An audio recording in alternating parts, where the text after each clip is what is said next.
Hello everyone, welcome to education centre. आज की class में हम महासागर ओशन को डिटेल में देखेंगे। इससे पहले हमने कॉन्टिनेंट, जो भी महाद्वीप हैं 7 प्रकार के, उनको हमने डिटेल में पढ़ा है और आपके क्वेश्चन जिस हिसाब से पूछे जाते हैं वैसे ही टॉपिक आपके डिस्कस किए जा रहे हैं, ताकि आप ज़्यादा वास्ट ना पढ़कर आप उतना ही पढ़ें जो आपके इंपॉर्टेंट क्वेश्चंस एग्जाम में आते हैं, आप उस हिसाब से तैयारी कर सकें। ठीक है, तो स्टार्ट करते हैं महासागर ओशन के बारे में। तो आप सबसे पहले समझ लो यहाँ पर हम किसके बारे में डिटेल में पढ़ने चल रहे हैं, जल मंडल के बारे में। ठीक है, जल मंडल यानी कि इसको क्या बोलते हैं, हाइड्रोस्फीयर। ठीक है, हाइड्रोस्फीयर। ठीक है, तो इसके बारे में हम पढ़ रहे हैं। इसमें सबसे पहले हम किसके बारे में पढ़ेंगे, महासागर के बारे में। तो आपको पता है कि पृथ्वी पर कुल कितना जल है, तो आप क्या बोलते हो, 2/3 भाग क्या है, जल है।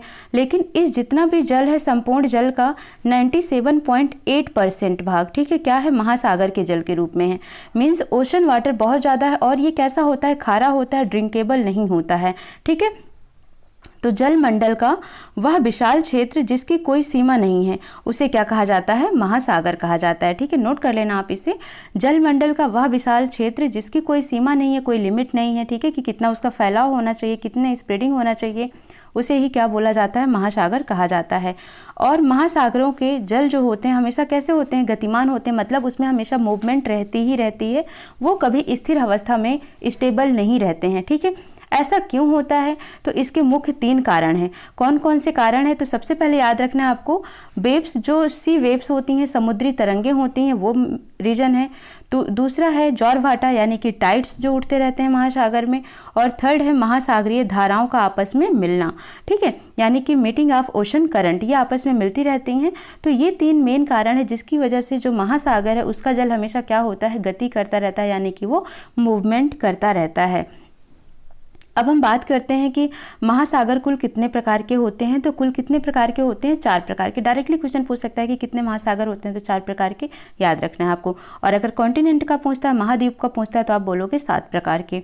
ठीक है, कौन कौन से हैं, तो सबसे पहला हम किसके बारे में पढ़ेंगे, प्रशांत महासागर के बारे में पढ़ेंगे, जिसे क्या बोलते हैं, पैसिफिक ओशन कहा जाता है। ठीक है, ये सबसे बड़ा महासागर है और संपूर्ण महासागरों का जल के, जितने भी महासागर हैं उनके पूरे जल का 1/3 भाग कहाँ पर है, प्रशांत महासागर में। यानी कि जितने भी महासागर में जल है 97.8%, ठीक है, तो उसका 1/3 भाग ही कहाँ पर है, प्रशांत महासागर में। इसीलिए इसको कहा गया है कि ये सबसे बड़ा महासागर है। आपको इसका आकार भी याद रखना है कि ये सर्कुलर होता है, वृत्ताकार आकार में होता है। मीन्स पैसिफिक ओशन वृत्ताकार आकार में है। और इस महासागर में सबसे गहरा स्थल याद रखना है आपको कि जो प्रशांत महासागर है उसका सबसे गहरा स्थल है मेरियाना गर्त। ठीक है, मेरियाना गर्त सबसे गहरा स्थल है। और एशिया, ऑस्ट्रेलिया, ठीक है, और अमेरिका इसके चारों ओर हैं। किसके चारों ओर हैं, प्रशांत महासागर के चारों ओर हैं। ठीक है, यानी कि आप कह सकते हो कि यहाँ पर है ये प्रशांत महासागर, पैसिफिक ओशन है, इधर एशिया है, ऑस्ट्रेलिया है, उत्तरी और दक्षिणी अमेरिका, इसके चारों ओर ये सब लगे हुए हैं। ठीक है, और नेक्स्ट है आपको जो जिसके बारे में पढ़ना है, प्रशांत महासागर का आपको इतना याद रखना है कि सबसे बड़ा महासागर है। ठीक है, और सबसे गहरा जो यहाँ पर स्थल है मेरियाना गर्त है। ये 2 पॉइंट आपको यहाँ पर याद रखना है। और शेप याद रखना है कि ये वृत्ताकार होता है। नेक्स्ट है अटलांटिक महासागर। सबसे पहले हम शेप की बात कर लेते हैं। तो ये कैसा होता है, एस शेप में होता है। ठीक है, और प्रशांत महासागर कैसा होता है, ओ शेप में होता है, यानी कि सर्कल शेप में होता है। यह विश्व का दूसरा सबसे बड़ा महासागर है और सबसे पहला कौन सा है, पैसिफिक ओशन है। ठीक है, और यह एस आकार का होता है। ठीक है, ये भी जो एस आकार का होता है मैंने बता दिया। ठीक है, और इस महासागर की तट रेखाएं कैसी होती हैं, दंतुरित होती हैं। ठीक है, इसकी जो तट रेखाएं वो दंतुरित होती हैं, मीन्स ऐसे होती हैं जैसे दांत होते हैं। ठीक है, तो इसीलिए कहा गया है कि इसकी तट रेखा कैसी होती है, दंतुरित होती है। ये आपको याद रखना है। ठीक है, दंतुरित तट रेखा का मतलब होता है तटीय भूभाग की रेखा जो कैसी होगी, कटी फिटी होती हैं, कुछ ऐसी होती हैं, इसीलिए इसको दंतुरित बोल दिया गया। ठीक है, और इसके चारों तरफ क्या क्या है ये भी आपको ध्यान रखना है।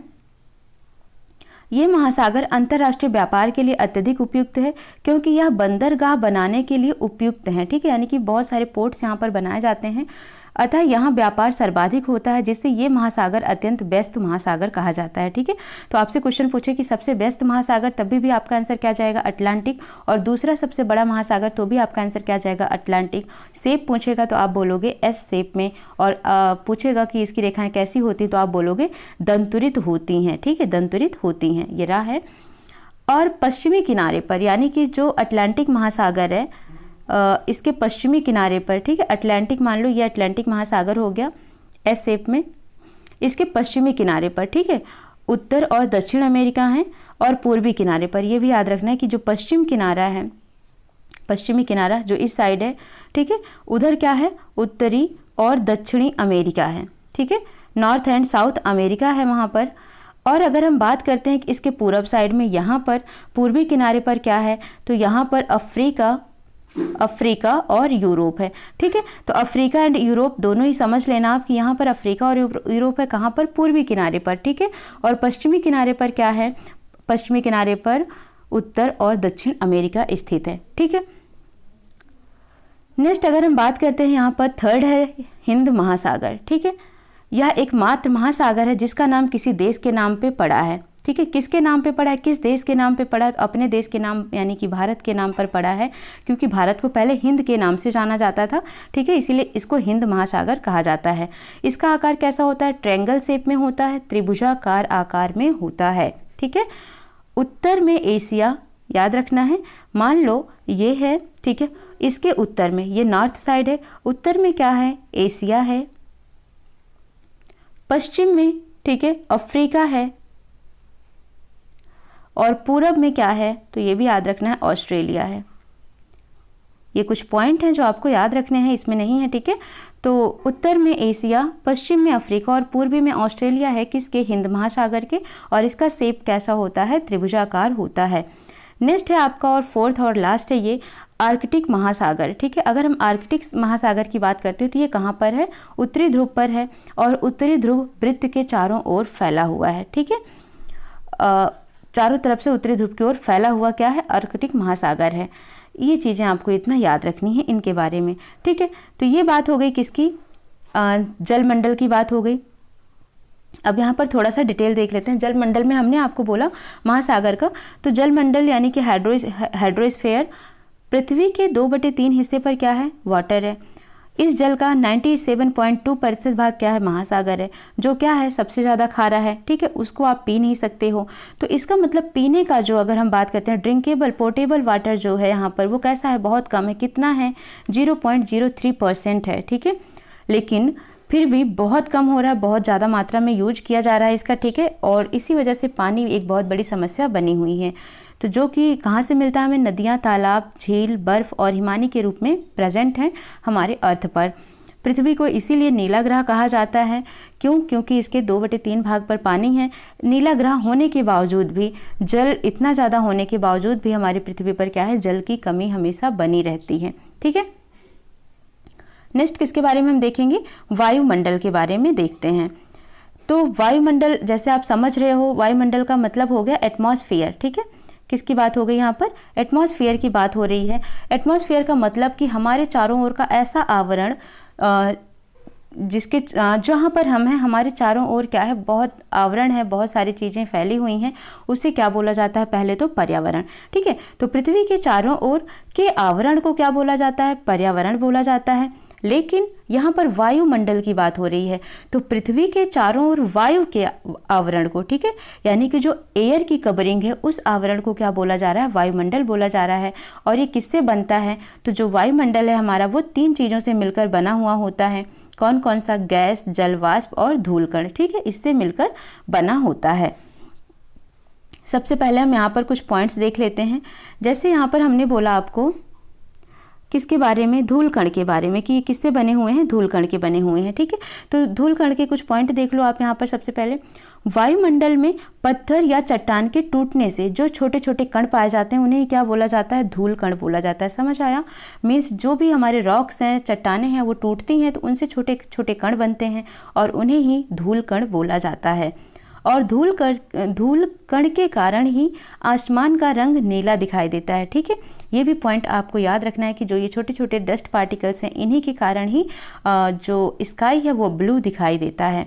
ठीक है, ये छोटे छोटे कणों के स्रोत हैं समुद्री नमक, मिट्टी, राख, उल्काएं, ठीक है, या फिर उल्काओं के टूटे हुए कण। ये प्रायः निचले भाग में मौजूद होते हैं, लेकिन हवाएं इन्हें काफ़ी ऊंचाई तक उड़ा ले जाती हैं। ठीक है, मतलब होते तो बहुत नीचे ही हैं, लेकिन ये बहुत ही ऊपर तक उड़ जाती हैं। किसके साथ? हवा के साथ। धूल कणों के कारण ही आकाश का रंग नीला दिखाई देता है। धूल कणों का सबसे अधिक जमाव उपोष्ण और शीतोष्ण प्रदेशों में सूखी हवा के कारण होता है, यानी कि ड्राई जो एयर चलती हैं, जो विषुवत ध्रुवीय प्रदेशों की तुलना में यहाँ अधिक मात्रा में होते हैं। ये अपने में क्या करते हैं? नमी को ग्रहण करते हैं। धूल कण क्या करते हैं? नमी को ग्रहण करते हैं। ठीक है, ये बात हो गई किसकी? धूल कण की। और दूसरा हमने आपको क्या बोला कि ये जलवाष्प का मिलकर बना होता है। ठीक है, तो जब जलवाष्प की बात की जा रही तो हवा में जल की मात्रा को क्या कहा जाता है? जलवाष्प कहा जाता है। ठीक है, हवा में जल की मात्रा को क्या कहा जाता है? जलवाष्प कहा जाता है। जलवाष्प के बारे में कुछ पॉइंट देख लो। जो ये वाटर वेपर होता है, जलवाष्प होता है, ऊंचाई के साथ घटता है। जैसे जैसे अल्टीट्यूड बढ़ता जाता है, वैसे वैसे जलवाष्प क्या होता है? कम होता जाता है। गर्म तथा आर्द्र उष्ण कटिबंध में यह हवा के आयतन का 4% होता है। मीन्स वॉल्यूम ऑफ एयर जितना होता है उसका 4% होता है। कहाँ पर? जहाँ पर बहुत ज़्यादा ही हॉट एंड आर्द्र उष्ण कटिबंध क्षेत्र होते हैं, रीजन होते हैं। ठीक है, ध्रुवों तथा शुष्क कटिबंधों में यह हवा के आयतन का 1% भाग हो जाता है। मीन्स जब गर्म होते हैं, हॉट होते हैं, और कैसे होते हैं? आर्द्र उष्ण कटिबंध होते हैं, तो वहाँ पर एयर के वॉल्यूम का 4%, और ध्रुवों पर यानी कि पोलर रीजन में या फिर जो शुष्क कटिबंध है वहाँ पर इनके वॉल्यूम का यानी कि एयर के वॉल्यूम का 1% ही भाग होता है। यह सूर्य से आने वाले ताप के कुछ भाग को अवशोषित कर लेता है, यानी कि जो भी टेम्परेचर कुछ सन से आ रही है उसको क्या करता है? एब्जॉर्ब कर लेता है। कौन? जलवाष्प। तथा पृथ्वी से निकलने वाले ताप को संजोए रखता है। इसे पृथ्वी का कंबल भी कहते हैं, क्योंकि यह ना तो पृथ्वी को अधिक गर्म होने देता है और ना ही अधिक ठंडा। ठीक है, वायुमंडल में जलवाष्प सबसे अधिक परिवर्तनशील तथा असमान वितरण वाली होती है, यानी कि जो जलवाष्प है ये सबसे अधिक अपरिवर्तनशील होते हैं। और थर्ड आपको जो पढ़ना है वो किसके बारे में? गैसेस के बारे में पढ़ना है। ठीक है, किसके बारे में? गैस। धूल कण देख लिया, जलवाष्प देख लिया, अब हम किसके बारे में देखेंगे? गैसेस के बारे में देखेंगे। थोड़ा सा बड़ा है इसलिए इसको लास्ट में ले रही हूँ। नाइट्रोजन। ठीक है, कौन कौन सी गैसें पाई जाती हैं? Nitrogen, oxygen, carbon dioxide, ozone. तो सबसे पहले हमें किसके बारे में पढ़ना है? नाइट्रोजन के बारे में। कितना पाया जाता है? 78.8% पाया जाता है। ठीक है, मतलब आप कह सकते हो कि वायुमंडल में सबसे अधिक मात्रा में पाई जाने वाली गैस तो आप क्या बोलोगे? नाइट्रोजन है, जो कि 78.8% पाई जाती है। ठीक है, इसका कोई रंग, कोई गंध अथवा स्वाद नहीं होता है। इससे पेड़ पौधों में प्रोटीन का निर्माण होता है। ठीक है, प्राणियों की वृद्धि के लिए आवश्यक होता है ये, और पेड़ पौधे अप्रत्यक्ष रूप से, ठीक है, यानी कि इनडायरेक्टली इसको मिट्टी के माध्यम से इस गैस को उपयोग में करते हैं या उपयोग में लेते हैं। वायुमंडल में यह 128 किलोमीटर की ऊंचाई तक फैला हुआ है। यह वस्तुओं की तेजी से जलने से बचाता है। ठीक है, नाइट्रोजन। इसकी उपस्थिति के कारण ही वायुदाब, पवन की शक्ति तथा प्रकाश के परावर्तन का आभास होता है। किसके कारण? नाइट्रोजन की प्रेजेंस के कारण। ऑक्सीजन का देखो, वायुमंडल में इसकी कुल मात्रा कितनी है? 20.95%। ठीक है, इसे जीवनदाता गैस भी कहा जाता है, लाइफ गिविंग गैस, क्योंकि ऑक्सीजन जैसे ही हमारी बॉडी से खत्म हो जाती है तो इंसान की डेथ हो जाती है, इसीलिए इसे जीवनदाता गैस भी कहा जाता है। ठीक है, यह वस्तुओं को जलाने में सहायक होता है। जहाँ पर एयर प्रेजेंस होता है, ऑक्सीजन होता है, वहीं पर चीज़ें जल पाती हैं, अदरवाइज नहीं। तो इसीलिए इसको बोला जाता है कि यह वस्तुओं को जलाने में भी सहायक होता है। ठीक है, यह वायुमंडल में 64 किलोमीटर की ऊंचाई तक फैली है, लेकिन 16 किलोमीटर ऊपर जाकर इसकी मात्रा बहुत कम हो जाती है। थर्ड है हमारा कार्बन डाइऑक्साइड। ठीक है, CO2। अगर हम एटमॉस्फेयर में इसकी बात करते हैं कि कितना मात्रा है, तो 0.036% है, और यह कैसी है? सबसे भारी गैस होती है। ठीक है, जिसके कारण ये कहाँ पर पाई जाती है? वायुमंडल की सबसे निचली परत में पाई जाती है। ठीक है, वायुमंडल की सबसे निचली परत में पाई जाती है, क्योंकि ये सबसे भारी गैस है। और इसके विस्तार की बात करें तो ये 32 किलोमीटर ऊंचाई तक फैला हुआ है। यह गैस सौर विकिरण के लिए पारदर्शी है, लेकिन पार्थिव विकिरण के लिए अपारदर्शी है। यह ग्रीन हाउस इफेक्ट के लिए उत्तरदायी है। वायुमंडल की निचली परत को गर्म रखती है। ठीक है, अब बात होती है कार्बन डाइऑक्साइड की, बात हो गई है। नेक्स्ट है आपकी ओजोन, और ये लास्ट गैस है, ठीक है। ओजोन को O3 से रिप्रेजेंट किया जाता है। ये भी आपका क्वेश्चन पूछ लिया जाता है कि ओजोन को O3, O2, O4 से कैसे रिप्रेजेंट करना है, तो आप बोलोगे O3 से रिप्रेजेंट करना है। यह ऑक्सीजन का ही एक विशेष रूप है। यह वायुमंडल में अधिक ऊंचाई पर बहुत कम मात्रा में मिलता है, मतलब अगर जितना ज़्यादा हाई एल्टीट्यूड हो जाएगा वहाँ पर ओजोन की प्रेजेंस कम मात्रा में हो जाएगी। मेन इसके बारे में आपको याद रखना कितना परसेंट, 0.03% पाया जाता है। लेकिन जो मेन इसका इम्पॉर्टेंस है वो ये है कि ये सूर्य से आने वाली पराबैंगनी किरणों को एब्जॉर्ब कर लेती हैं, यूवी रेज को, अल्ट्रावायलेट रेडिएशंस को एब्जॉर्ब कर लेती हैं, और इस रेडिएशन से क्या होता है, स्किन कैंसर हो जाता है, ठीक है। तो क्या करती है, यूवी रेज से प्रोटेक्ट करती है कौन, ओजोन लेयर। नेक्स्ट हम बात करते हैं, यह 10 से 50 किलोमीटर की ऊंचाई तक केंद्रित है, ठीक है। किसकी बात हो रही है यहाँ पर, ओजोन गैस की बात हो रही है। ओजोन गैस हो गया, धूलकण हो गया, ठीक है। जिससे क्या हुआ था, जिससे कि वायुमंडल हमारा बना हुआ था, 3 चीज़ों से मिलकर बना था, धूलकण, जलवाष्प और गैसेस। तो इनका डिटेल में हमने स्टडी कर लिया। अब एटमॉस्फेयर के स्ट्रक्चर की बात की जाती है कि वायुमंडल की जो संरचना है वो कैसी है, ठीक है। तो तापमान की स्थिति के अनुसार वायुमंडल को 5 विभिन्न परतों में बांट दिया जाता है, ठीक है। 5 लेयर में। ये भी क्वेश्चन पूछा जाता है कि एटमॉस्फेयर को कितने लेयर में बांटा गया है, तो आप क्या बोलोगे, 5 लेयर में बांटा गया है। 5 लेयर कौन कौन सी हैं, तो ये समझ लो आप, ठीक है। सबसे पहला है क्षोभ मंडल, ट्रोपोस्फेयर, ठीक है। सेकंड है आपका क्या, समताप मंडल, जिसे हम क्या बोलते हैं, स्ट्रेटोस्फेयर। नेक्स्ट है मीजोमंडल यानी कि मध्य मंडल, मीजोस्फेयर। फिर है आयनोस्फेयर, जिसे हम आयन मंडल बोलते हैं। उसके बाद है एक्सोस्फेयर, जिसको हम बहिर्मंडल बोलते हैं, ठीक है। और उसके बाद क्या आ जाता है, स्पेस यानी कि अंतरिक्ष आ जाता है। तो इस तरीके से टोटल ये 5 हैं, 5 लेयर में ही वायुमंडल डिवाइड हुआ है। तो अब एक एक लेयर के हम डिटेल में पढ़ेंगे, ठीक है। सबसे पहला है क्षोभ मंडल की अगर हम बात करते हैं तो सबसे नीचे मैंने आपको जैसा दिखाया था कि इस वाली लेयर में क्षोभ मंडल है, ठीक है। सबसे निचला लेयर कहलाता है, सबसे निचली परत कहलाती है। इसकी ऊंचाई ध्रुवों पर कितनी होती है, 8 किलोमीटर, और विषुवत रेखा पर कितनी होती है, 18 किलोमीटर होती है, ठीक है। वायुमंडल की सभी घटनाएं जैसे बादल का बनना, आंधी तूफान का आना, वर्षा आदि सभी ये कहाँ पर होती हैं, क्षोभ मंडल में होती हैं। क्वेश्चंस आपको यहाँ से पुटअप हो जाते हैं। क्षोभ मंडल में प्रति 165 किलोमीटर की ऊंचाई पर 1 डिग्री सेल्सियस अथवा 1 किलोमीटर की ऊंचाई पर 6.4 डिग्री सेल्सियस तापमान गिरता है। ये पॉइंट भी आपको याद रखना है कि 1 किलोमीटर पर 6.4 डिग्री सेल्सियस तापमान गिरता है, ठीक है। नेक्स्ट हम बात करते हैं सतह से इसकी ऊंचाई लगभग कितनी है, तो आप बोलोगे 13 किलोमीटर है, ठीक है। सरफेस से बात की जाएगी। अगर पोलर से बात करेंगे तो 8, ठीक है। और अगर हम विषुवत रेखा से बात करेंगे तो 18, और इन दोनों को प्लस करोगे, दोनों 8 और 18 26 हो जाएगा, और 26 का एवरेज निकालो तो 13। तो इस तरीके से सरफेस से इसकी ऊंचाई ले ली जाती है, ठीक है। पहले हम पोलर से देखते हैं, फिर हम विषुवत रेखा से इक्वेटर से देखते हैं, उसके बाद उनका एवरेज निकाल लेते हैं, तो सरफेस से टोटल डिस्टेंस पता चल जाती है। तो 18, 8, 26, 26 का एवरेज निकाल लिया तो कितना आ गया, 13। तो सरफेस से कितने दूर पर है, 13 किलोमीटर की दूरी पर स्थिति है। इस सतह में धूलकण तथा जलवाष्प मौजूद होते हैं। जैविक क्रिया के लिए यह सबसे अधिक महत्वपूर्ण परत मानी जाती है, ठीक है। तो ये बात होगी किसकी, क्षोभ मंडल की, जिसको क्या बोला जाता है, ट्रोपोस्फेयर के नाम से भी जाना जाता है। सेकेंड लेयर है समताप मंडल, स्ट्रेटोस्फेयर। समताप मंडल सेकेंड लेयर कहलाती है, ठीक है। इसकी ऊंचाई अगर पूछे तो 13 से 50 किलोमीटर तक इसकी ऊंचाई होती है, ठीक है। और इसको भी 2 भागों में बांट दिया जाता है, एक समताप परत और एक ओजोन परत में इसे बांट दिया जाता है। समताप मंडल क्षोभ सीमा के 50 किलोमीटर की ऊंचाई तक पाया जाता है। 18 से 32 समताप मंडल, 30 से 33 से 50 ओजोन परत है, ठीक है। यानी कि मैंने आपको बोला कि 13 से 50 किलोमीटर तक इसकी ऊंचाई पाई जाती है। तो 18 से 32 तक जो है 2 लेयर मैंने बताया आपको, तो 18 से 32 में समताप परत पाई जाती है, और उसके बाद 33 से 50 तक ओजोन परत पाई जाती है। या फिर आप कहीं कहीं पर 32 से 50 आपको मिलेगा। 32 से 50 किलोमीटर तक की ऊंचाई को ओजोन परत कहते हैं, और उसे ही क्या पृथ्वी का कंबल भी कहा जाता है, ठीक है। इसमें ताप समान रहता है, इसमें कोई मौसमी घटना नहीं होती है। मीन्स अगर हम समताप मंडल की बात करते हैं तो यहाँ पर कोई भी मौसमी घटनाएं नहीं होती हैं।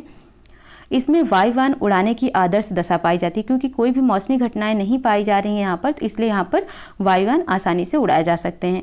महत्वपूर्ण लक्षण क्या है इसके, इसमें ओजोन परत पाई जाती है, ठीक है। ओजोन परत मैंने आपको बता दिया है कि ओजोन गैस क्या करती है, सूर्य से आने वाली अल्ट्रावायलेट रेज को एब्जॉर्ब कर लेती है। तो इसीलिए इसका महत्वपूर्ण लक्षण ये है क्योंकि यहाँ पर ओजोन परत पाई जा रही है, ओजोन लेयर है जो कि सूर्य से आने वाली पराबैंगनी किरणों को एब्जॉर्ब कर लेती है और पृथ्वी को यूवी रेज से बचाती है। इसीलिए इसे पृथ्वी का कंबल भी कहा जाता है। इस मंडल में ऊंचाई के साथ साथ तापमान बढ़ता है। प्रति 1 किलोमीटर पर 5 डिग्री सेल्सियस तापमान बढ़ता है, ठीक है, और तापमान का व्युत्क्रम अनुपात होता है।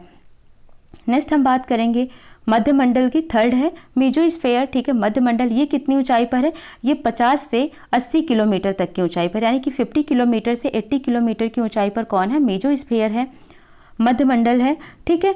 इस मंडल को ऊंचाई बढ़ने के साथ तापमान में कमी आती है, ठीक है, ये आपको याद रखना है। यह समताप मंडल के ठीक ऊपर 80 किलोमीटर की ऊंचाई तक फैला है, 50 से 80। इस परत में ऊंचाई के साथ तापमान में कमी आती है, जैसे जैसे ऊंचाई बढ़ती है तापमान क्या होता है, कम होने लगता है। मध्य मंडल की ऊपरी परत को मध्य सीमा भी कहा जाता है। और अगर आपसे पूछा जाए कि सबसे कोल्डेस्ट लेयर कौन सी है, ठीक है, सबसे ठंडी परत कौन सी है, तब भी आपका आंसर क्या जाएगा, मध्य मंडल ही होगा। नेक्स्ट है आयन मंडल, ठीक है। आयन मंडल की हम बात कर लेते हैं। आयनोस्फीयर जिसे बोला जाता है, ये कहाँ पर है, 80 से 400 किलोमीटर तक की ऊंचाई पर फैला हुआ है। जैसे जैसे ऊंचाई बढ़ती जाती है, ठीक है, टेम्परेचर भी क्या होगा, बढ़ता जाता है। और सबसे अगर गर्म पूछे कि सबसे गर्म परत कौन सी है, तो आप बोलोगे आयन मंडल, ठीक है। इतना गर्म होता है कि अगर कोई रेज आती है तो यहाँ पर जल जाती है, मीन्स इस लेयर को पार करके वो अर्थ पर कोई भी उल्कापिंड नहीं जा पाता है, वो आयनोस्फीयर में क्या होता है, जलकर राख हो जाता है।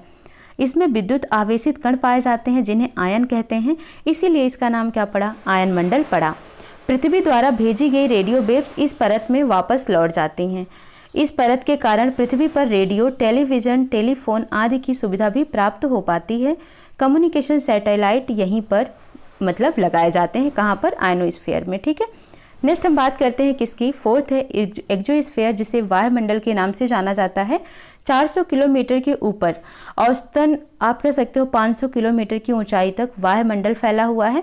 और इस मंडल में जैसे जैसे ऊंचाई बढ़ती है, ग्रेविटी क्या होती है, गुरुत्व क्या होता है, घटता जाता है।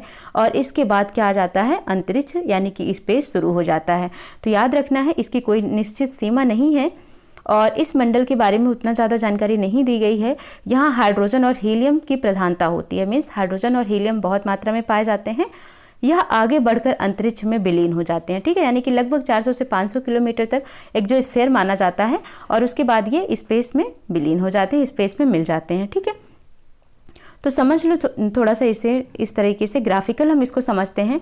तो सबसे पहले मैंने क्या बोला आपको, ट्रोपोस्फीयर, तो 0 से लेकर 13 किलोमीटर तक ट्रोपोस्फीयर था। फिर उसके बाद 13 से 50 तक क्या था, स्ट्रेटोस्फीयर था। 50 से 80 किलोमीटर तक क्या था, मेसोस्फीयर था।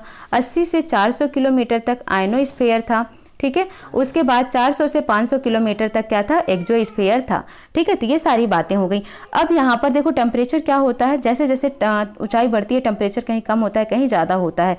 तो याद रखना है आपको, यहाँ पर टेम्परेचर जैसे ऊंचाई बढ़ेगी तो टेम्परेचर क्या होगा, कम होगा। यहाँ पर ज़्यादा होगा, यहाँ पर फिर टेम्परेचर कम होगा, यहाँ टेम्परेचर फिर ज़्यादा होगा, यहाँ पर टेम्परेचर फिर कम होगा। तो इस तरीके से जो सबसे पहले लेयर है वहाँ पर डिक्रीज होती है, उसके बाद अल्टरनेटिव एक इंक्रीज एक डिक्रीज होती है। ये आपको याद रखने का तरीका है, ठीक है। तो इस तरीके से आपका ये सारा लेयर कंप्लीट हो जाता है। आई होप आपको ये पसंद आया होगा और आप वीडियो को लाइक शेयर एंड सब्सक्राइब जरूर कर दीजिएगा। मिलते हैं नेक्स्ट क्लास में। Thank you so much.